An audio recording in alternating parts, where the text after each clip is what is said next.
Assalamualaikum warahmatullahi wabarakatuh. Alhamdulillah wa syukurillah wa salatu wassalamu ala rasulillah Sayyidina Maulana Muhammadin bin Abdullah wa ala alihi wa sahbihi wa mawalah. Amma ba'd.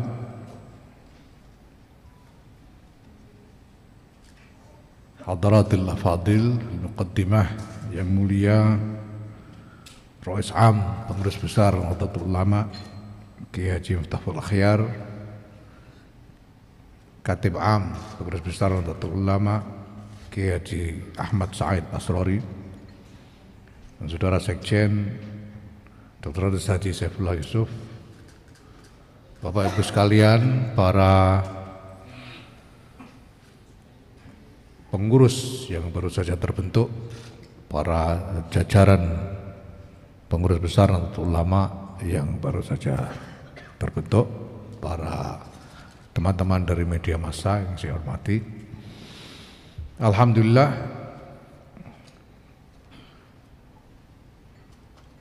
kami telah berhasil membuat atau memutuskan susunan lengkap pengurus besar Nahdlatul Ulama di dalam rapat bersama formatur yang diikuti oleh Rais Am dan wakil-wakil Rais Am yang ditunjuk, ketua umum terpilih dan wakil-wakil ketua umum yang ditunjuk, serta para mid formatur yang melakukan rapat pada tanggal 5 Januari yang lalu di Jakarta. Dan dari rapat itu dihasilkan susunan lengkap pengurus besar Nahdlatul Ulama yang nanti akan saya bacakan. Sebagai overview atau tinjauan umum atas postur dari susunan lengkap pengurus besar Nahdlatul Ulama ini, bisa saya sampaikan bahwa pertama, susunan pengurus ini agak lebih gemuk dari biasanya. Kami sengaja merancang sedemikian rupa karena pertama, Nahdlatul Ulama ini memiliki konstituensi yang sangat luas. Banyak disebut di dalam hasil-hasil survei bahwa seluruh warga Nahdlatul Ulama atau mereka yang mengaku sebagai warga Nahdlatul Ulama itu mencapai kurang lebih separuh dari seluruh populasi Muslim di Indonesia.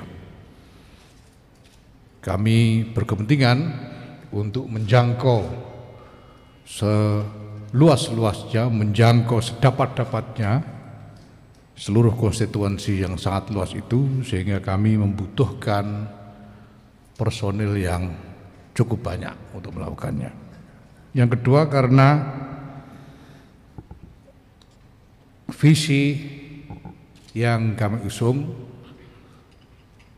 dengan sendirinya menuntut perkembangan aktivitas yang boleh dikata berlipat dari sebelumnya, sehingga sekali lagi juga kami membutuhkan tambahan personil untuk menghandle, menangani pekerjaan-pekerjaan yang besar tersebut.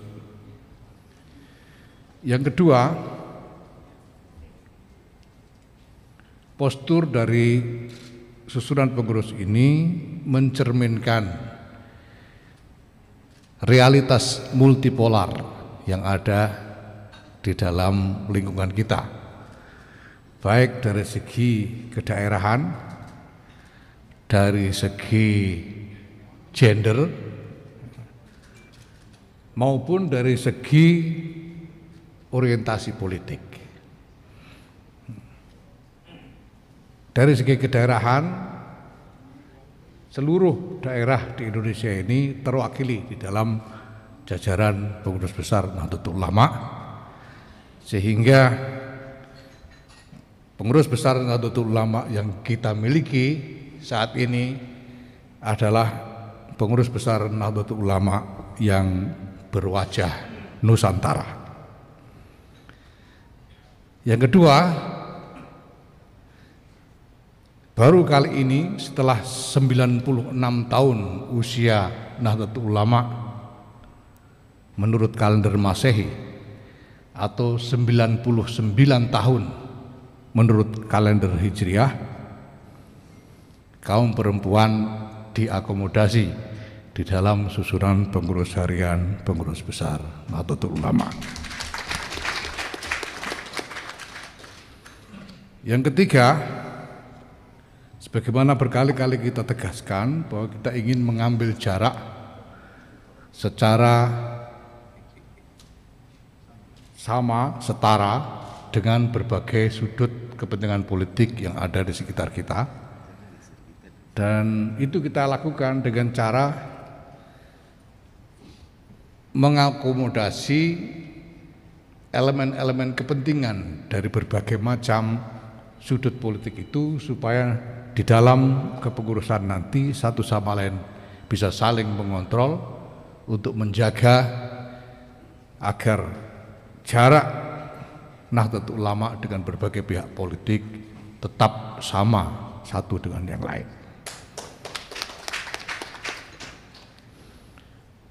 Nah, Bapak Ibu sekalian, saudara-saudara yang saya hormati, baiklah, selanjutnya akan langsung saya bacakan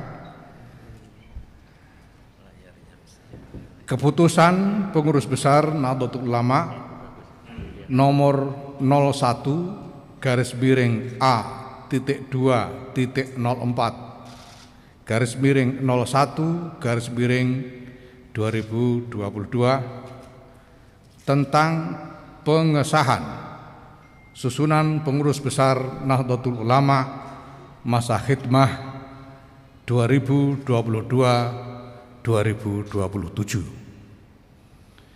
Kenapa di sini disebutkan masa khidmah 2022-2027? Karena walaupun muktamar diselenggarakan pada tahun 2021,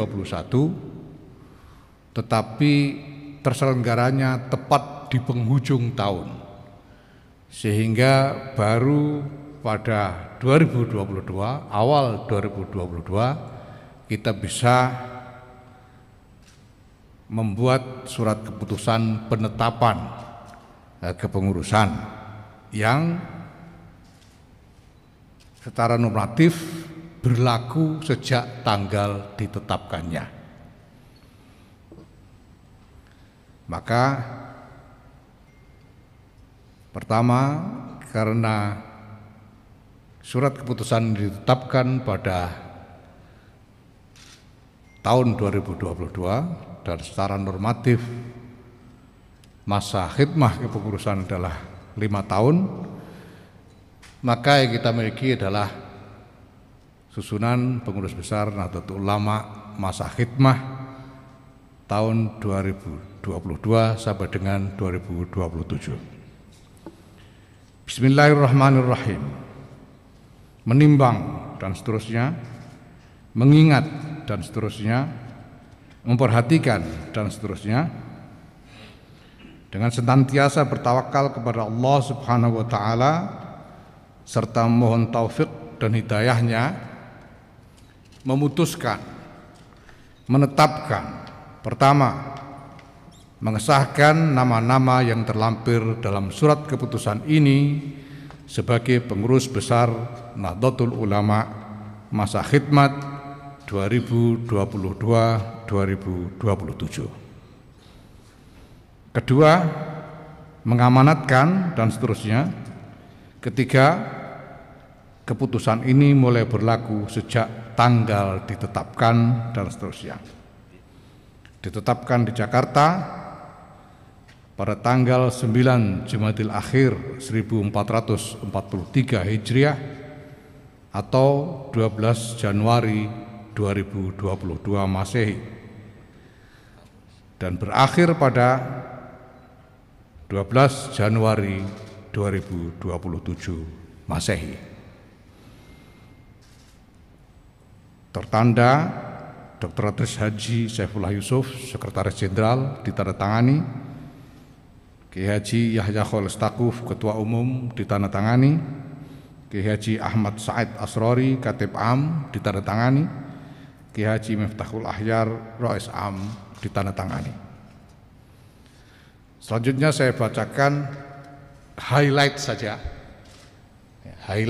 dari lampiran SK ini berupa nama-nama pengurus. Nanti kopi dari surat keputusan ini akan dibagikan khususnya kepada teman-teman dari media massa, sedangkan para personel dari jajaran pengurus juga masing-masing akan menerima satu kopi dari surat keputusan ini.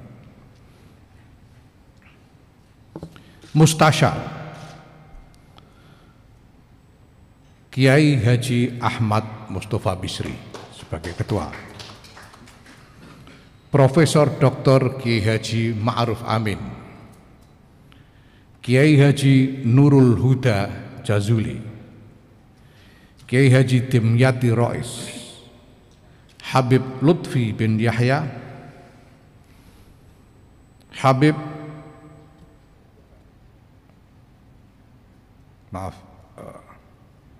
Andre Guruta Haji Dr. Baharudin HS MA, Nyai Haji Nafisah Sahal Mahfuz, istri dari Allahyarham Kiai Sahal Mahfuz, Nyai Hajah Sinta Nuriyah Abdurrahman Wahid, Nyai Hajah Mahfudoh Ali Ubed, Habib Zain bin Umar bin Smith, mantan ketua Rabita Alawiyah,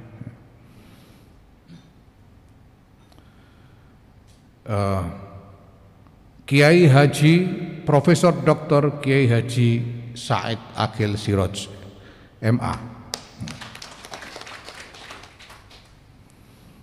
Andre Guruta Haji Habib Abdurrahim As-Segaf, dan seterusnya nanti bisa dilihat dalam kopi SK ini. Suriah Rais Am Kiai Haji Miftahul Akhyar, Wakil Rais Am Kiai Haji Afifuddin Muhajir, Wakil Rais Am Kiai Haji Anwar Iskandar, Rais Kiai Haji Muhammad Mustafa Akil Siraj, adik dari Kiai Said Akil Siraj, Kiai Haji Ali Akbar Marbun, Kiai Haji Abun Bunyamin Ruhyat, adik dari Allahyarham Kiai Ilyas Ruhyat, Profesor Dr. Insinyur Muhammad Nuh, Kiai Haji Profesor Dr. Kiai Haji Nazaruddin Umar, Imam Besar Masjid Istiqlal, Dr. Kiai Haji Abdul Ghafur Maimun MA, Kiai Haji Bahauddin Nur Salim, dan seterusnya. Katib Am Kiai Haji Ahmad Said Asrori, Katib Kiai Haji Dr. Kiai Haji Muhammad Afifuddin Dimyati LCMA, Dr. Kiai Haji Hilmi Muhammad MA, Habib Lutfi bin Ahmad Al-Attas, Dr. Kiai Haji Abdul Ghaffar Rozin, Dr. Haji HM Asrun Ni'am Soleh MA, dan seterusnya. Akwan Habib Syekh bin Abdul Qadir As-Segaf, Habib Ahmad Al-Habsyi, Dr. Kiai Haji Zaidi Abdad, Dr. Haji Endin Aji Sufihara,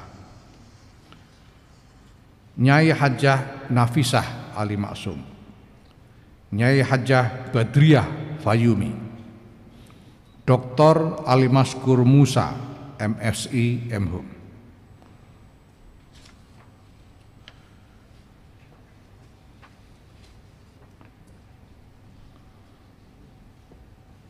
dan seterusnya.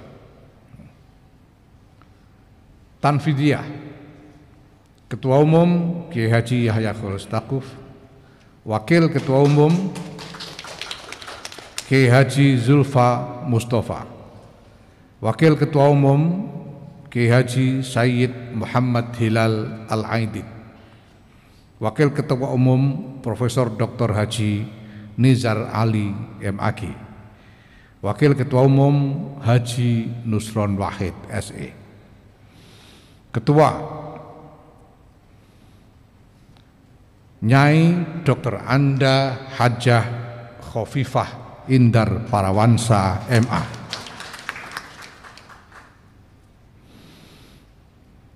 Nyai Hajah Alisa Qadrunada Abdurrahman Wahid, Sarjana Psikologi.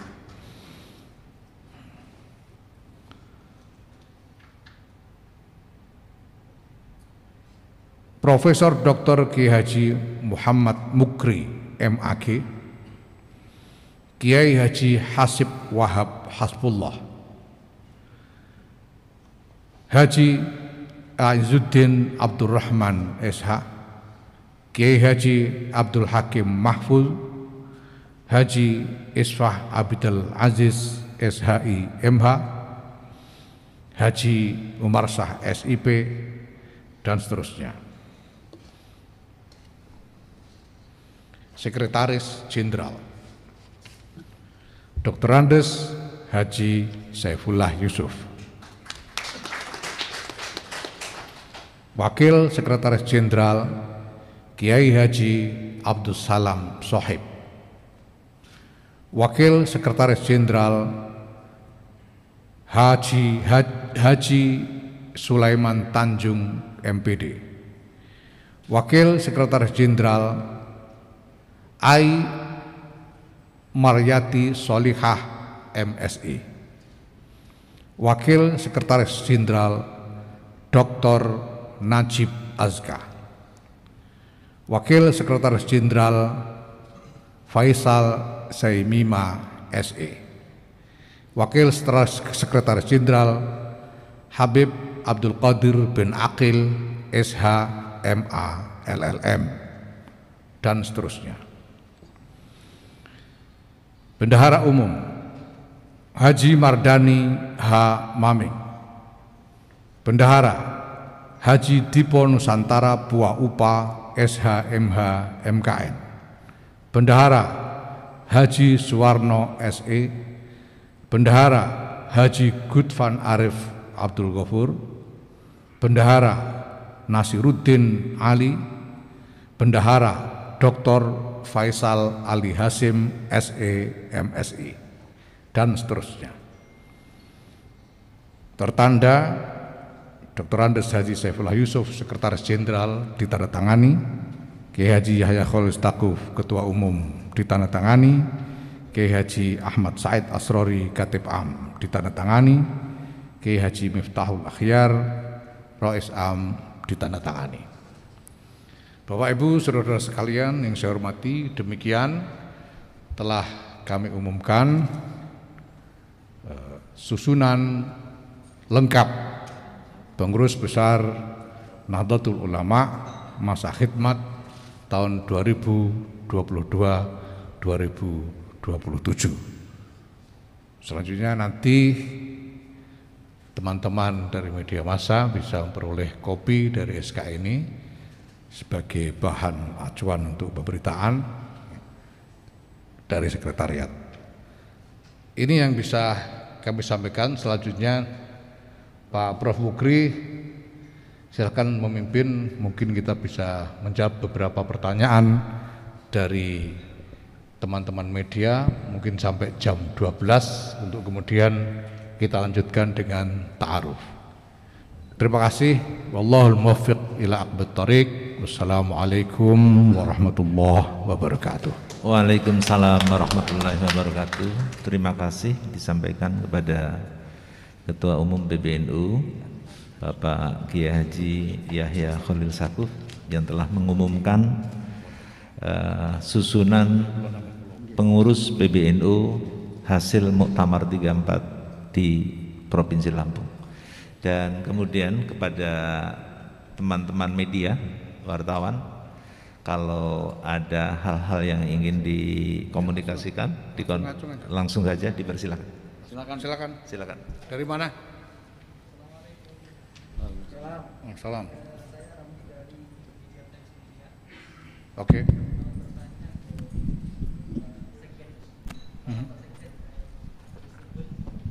Saat ini kan menjabat sebagai nanti itu yang langsung ini aja nanti di luar yang kaitan nama saya di luar sana yang dengan aja.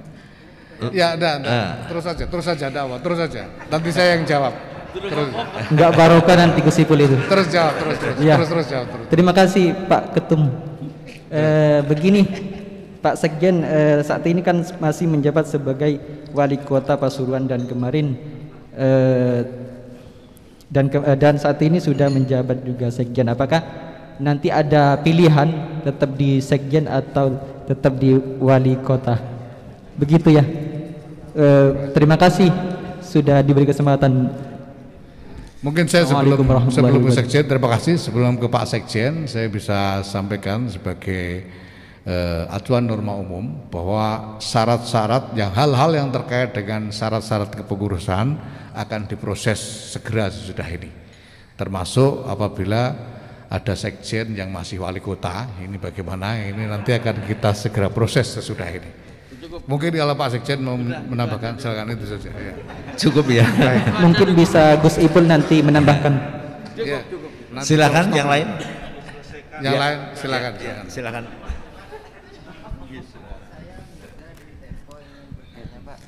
Agak keras. Saya mohon izin bertanya.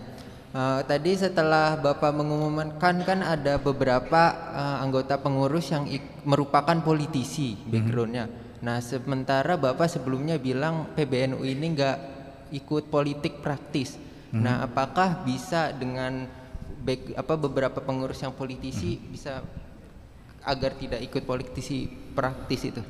Ya, ini sebetulnya sudah saya sampaikan berkali-kali sebelumnya bahwa strategi yang kami pilih adalah dengan memasukkan unsur-unsur dari berbagai kepentingan politik yang berbeda supaya satu sama lain bisa saling menjaga. Karena kalau kita bersihkan dari politisi sama sekali, ya, tetap saja nanti kepentingan-kepentingan politik akan berusaha masuk.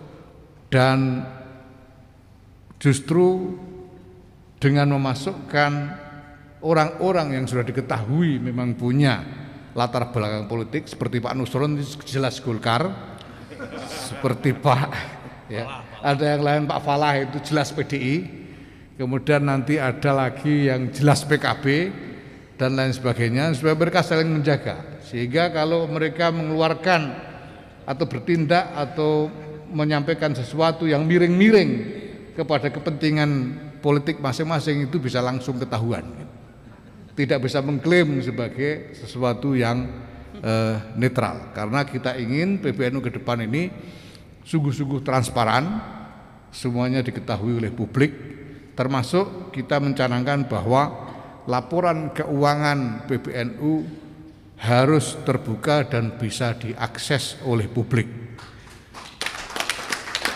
Dari mana asal-usulnya dan berapa jumlahnya dan digunakan untuk apa. Dan kita akan keluarkan laporan secara berkala untuk diupload mungkin di media yang kita miliki yaitu edu online dan bisa diakses oleh siapa saja. Karena Nahdlatul Ulama ini adalah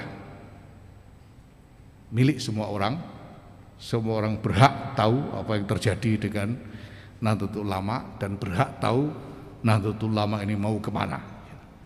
Nah ini adalah cara kita supaya lebih mudah kita mengelola karena apapun juga kita berada di dalam lingkungan multipolar seperti yang saya katakan tadi, sehingga kita harus cari cara yang paling efektif untuk mengelola berbagai macam kecenderungan dan kepentingan yang berbeda-beda ini. Terima kasih.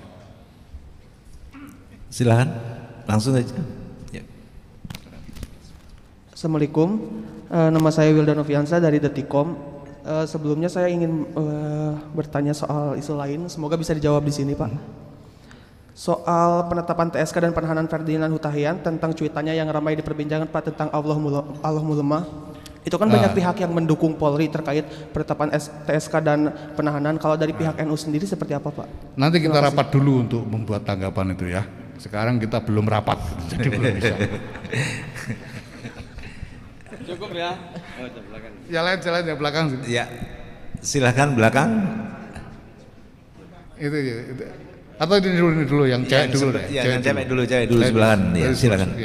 Saya Desi dari Warta Kota. Ini kan di beberapa kepengurusan ada wanita dan ini pertama kali di PBNU. Iya. Nah, kenapa wanita-wanita itu dipilih dalam kepengurusan? Terus juga nanti gimana skemanya ditugaskan wanita-wanita itu dalam mengayomi warga NU. Kemudian juga ini kan intoleransi masih tinggi. Nanti ke depannya Pak Yakut itu strategi apa untuk bisa meredam intoleransi, terutama dalam Pak Yakut gak ada. Pak Yahya untuk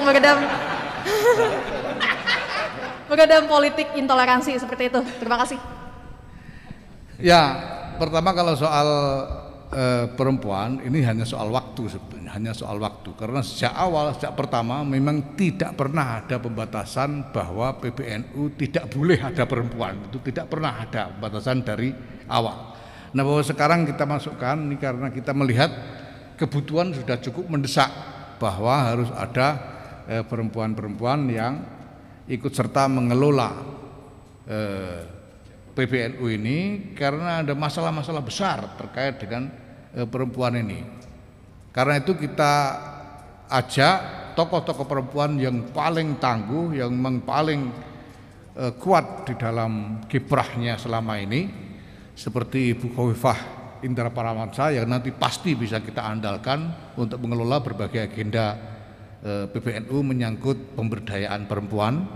Ibu Alisa Koturnada yang selama ini juga malang melintang di berbagai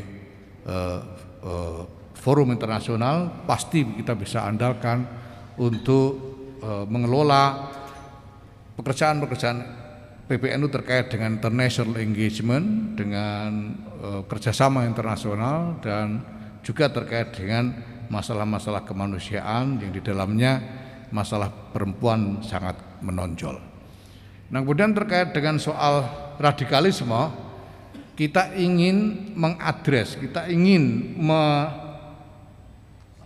menohok masalah radikalisme ini secara lebih tepat sasaran ke depan. Itu yang pertama-tama.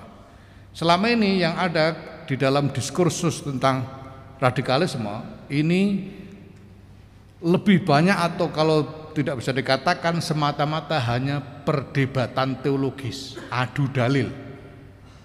Tapi ada dimensi yang sangat penting di dalam soal ini, yaitu bahwa radikalisme itu adalah soal pilihan politik. Orang memang memilih untuk menjadi radikal sebagai pilihan politik. Maka kita harus diskusikan masalah ini juga di dalam perspektif pilihan-pilihan politik dan dengan mengedepankan pertimbangan-pertimbangan mengenai konsekuensi-konsekuensi realistis dari pilihan-pilihan politik itu. Mereka yang memilih untuk ikut dalam jalur radikal ini adalah mereka yang membuat pilihan politik untuk memperjuangkan supaya dunia ini kembali ke tatanan lama sebelum Perang Dunia Pertama, tatanan khilafah. Itu adalah pilihan politik. Kalau mau dicari dalilnya, ada aja dalilnya itu. Nah, kalau kita hanya cuma adu dalil, itu nggak selesai-selesai. Mari kita bicara tentang konsekuensi realistisnya. Kalau seluruh dunia, seluruh negara ini harus bubar untuk kembali menjadi satu khilafah seperti sebelum Perang Dunia Pertama, maka kita harus meruntuhkan peradaban dunia ini sama sekali dengan meminta korban ratusan mungkin miliaran nyawa dari umat manusia. Ini sama sekali tidak bisa kita terima. Nah, ini yang pertama. Jadi pada intinya kita ingin mengadres, kita ingin menyasar masalah radikalisme ini secara lebih tepat sasaran. Dan kedua, tentu kami sudah menyiapkan berbagai macam strategi untuk menjangkau audiens publik dalam berbagai platformnya, baik platform yang pertemuan langsung sebagaimana yang sudah menjadi tradisi juga di dalam NU, pengajian-pengajian itu, maupun platform-platform digital seperti media sosial dan lain-lain. Nah, itu sebabnya juga salah satu alasan bahwa susunan pengurus besar Nahdlatul Ulama ini memang harus gemuk karena pekerjaannya bertambah sangat banyak nantinya. Terima kasih. Satu lagi mungkin. Satu lagi silakan. Tribun News, ya silakan.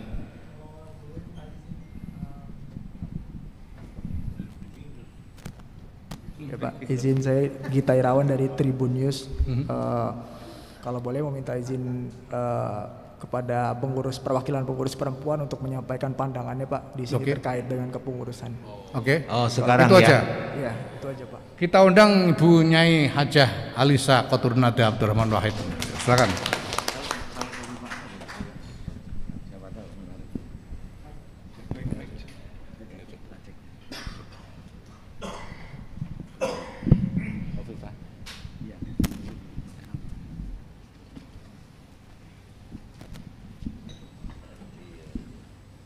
Baik, Assalamualaikum warahmatullahi wabarakatuh. Langsung menjawab pertanyaan, tentu saja ini adalah sebuah kabar yang sebuah terobosan yang sangat penting dalam perjalanan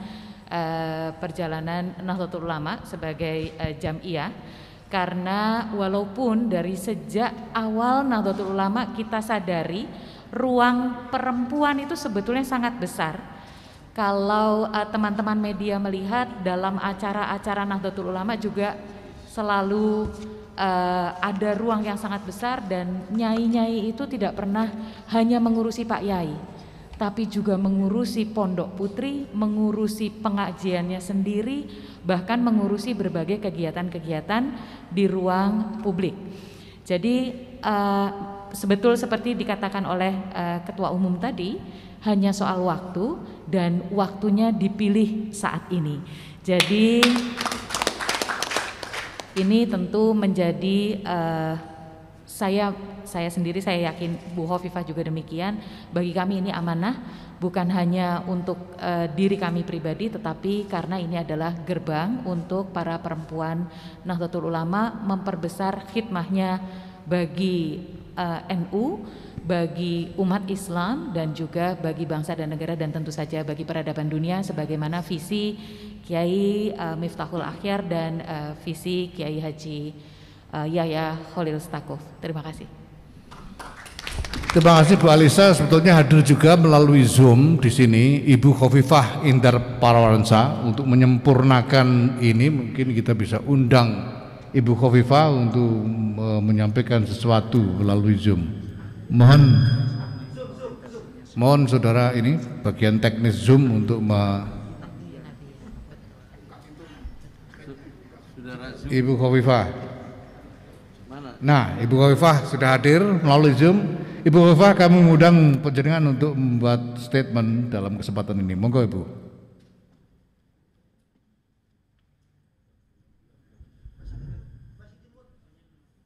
Masih di mute, Bu. Maupun yang hadir secara virtual, saya ingin melanjutkan apa yang disampaikan oleh Mbak Lisa Wahid. Di NU ini saya rasa segmen yang sangat istiqomah mengikuti berbagai kegiatan-kegiatan keagamaan, istighosah dan seterusnya. Ini saya perempuan. Ada kebutuhan meningkatkan indeks pembangunan manusia. Nah, kualitas SDM perempuan di NU pasti kita melihat, satu pada posisi pendidikannya, dua kesehatannya, dan tiga adalah income-nya. Jadi kalau misalnya Yun Pangapunten seluruh jajaran PBNU, jikalau ada 10 ibu di Jawa Timur naik mobil, mungkin diantaranya 7 adalah warga muslimat. Dari 7 warga yang berorganisasi langsung atau yang tidak, sangat mungkin 5 diantaranya itu masuk kategori kurang mampu. Dalam kondisi seperti ini, maka proses pemampuan melalui peningkatan kualitas IPM, Indeks Pembangunan Manusia, kalau kaitan ekonomi, maka berbagai program yang bisa memberikan penguatan ekonomi perempuan, terutama di pedesaan itu menjadi penting. Satu, ekonomi. Dua adalah pendidikan. Pendidikan mungkin tidak hanya formal, tapi pendidikan vokasi, pendidikan informal itu menjadi sangat penting. Ini harus diseiringkan dengan penguatan ekonomi perempuan. Dan yang ketiga adalah salah satu problem di Indonesia saat ini adalah menurunkan stunting. Stunting ini ya dekatnya sama ibu-ibu dari remaja putri, menikah, hamil, sampai dengan melahirkan. Artinya ini kesehatan reproduksi perempuan. Artinya bahwa untuk 100 tahun Nahdlatul Ulama di 2026, maka peningkatan kualitas SDM di NU terutama perempuan ini menjadi bagian yang serius bagi kita semua untuk bisa berseiring dengan upaya memajukan bangsa dan apalagi menuju 100 tahun 1 abad Nahdlatul Ulama. Saya rasa begitu, Kiai Yahya. Bu Khofifah dan Siap. teman-teman media, saya kira cukup. Ini sudah jam 12, kita akan segera melakukan menyelenggarakan forum ta'aruf di antara pengurus-pengurus yang baru dibentuk, dan kami mohon izin untuk melakukannya secara tertutup karena ada beberapa hal internal yang harus dibicarakan. Dan saya ucapkan terima kasih kepada teman-teman dari media atas kehadirannya dan atas dukungannya, dan semoga kerjasama di antara kita akan terus berlanjut dengan sebaik-baiknya ke depan. Terima kasih. Silakan Pak Mukri. Terima kasih kepada Ketum PBNU dan kemudian untuk teman-teman media untuk mendapatkan fotokopi SK tadi ada disiapkan di luar ya. Dipersilahkan nanti Sekretariat. di sekretariat disiapkan untuk fotokopi. Jadi persilahkan di lantai 3.